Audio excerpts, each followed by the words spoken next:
So you're ready to move forward with creating your own business. It's time to build your brand.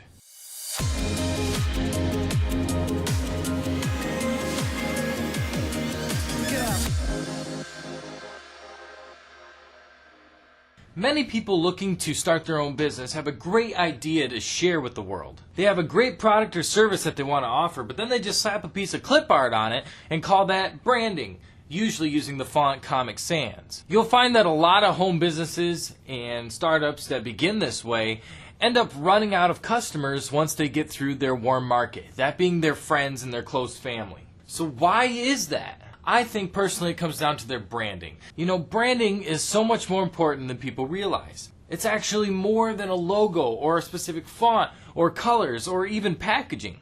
It is the essence of who you are. I want to share with you 6 key elements to a winning brand. The first one is your name, and this is actually probably the least important piece of your entire brand strategy. Your name should be simple, easy to understand, and not have bad grammar involved with it, unless that adds to the flourish of your brand. So an example is, let's say you have a hair salon called A New You Salon. Don't spell it A-N-U-U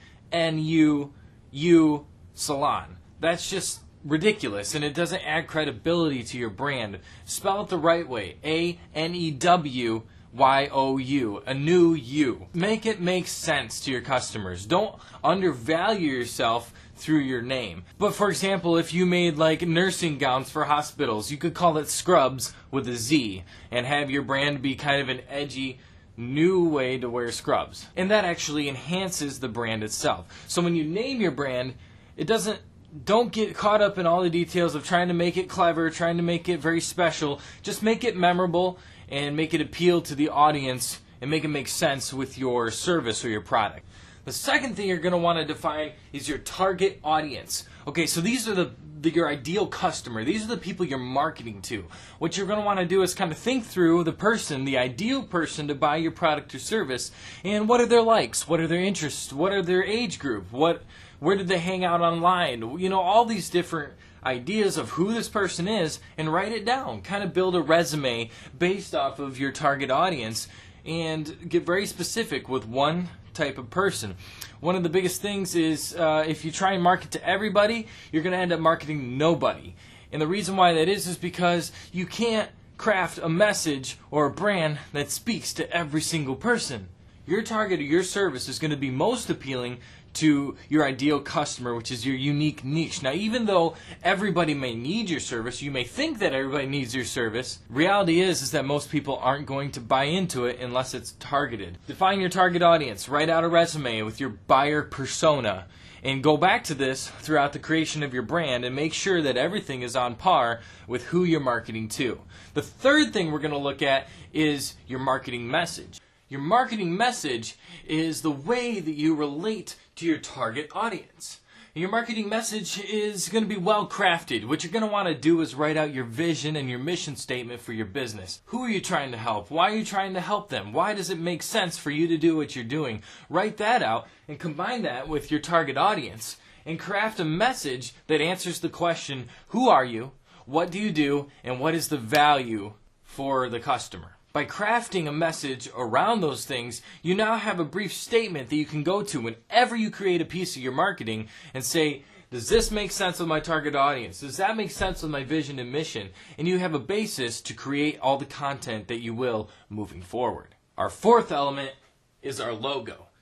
Your logo now can be created because you've created a target audience and you've created a marketing message. And now when you go to design your logo, you can be effective in designing a logo that's going to capture the essence of your brand and also speak to your target audience. Many people jump to this step before they do all the rest. And that is a mistake. What happens when you do that is you end up creating something that doesn't actually capture the essence of your brand. A logo is something that you shouldn't just pay $5 for. A logo is something that is worth thousands of dollars. Why? Because it lasts the lifetime of your company. A good Logo design will be recognizable, will clearly describe your message in a visual form, and will be continually used in your branding throughout the lifetime of your company. And if it's done well, it doesn't even have to change during that time. A mistake that even large companies make is having a logo that's not as recognizable or as relevant to their audiences over certain time periods. And so you see that large brands will change their logo over time to kind of match the trends. But a good design, take Nike for example, supersedes all the trends. So when you go to create your logo, put some time and effort into it. Do some research on your target audience and see what's going to be the most relevant for them, what makes the most sense visually, and how can you kind of tie in this whole target audience marketing message into that visual representation of your brand. Now let's talk about typography. Typography is the way that you visually represent your message through the font that you use in all your branding. So you choose a font that makes sense with your target audience, with your marketing message, and with your logo. Tie it all together. Wherever you have anything in print, use that font and that font only, and the sizes that you specify only. And over time, what will happen is that people, even when they're reading that font somewhere else, will think of your brand. It's all about getting in the customer's head and helping them recognize who you are. So I would suggest not going with a common font like Times New Roman or Arial or any of these common fonts that you find in a normal Word document. What you want to do is find a font that is easily readable but is also relatable to your brand. And I would suggest no more than 2 fonts with 3 different styles each. Make sure that you are very specific with how you use your typography and make it look good.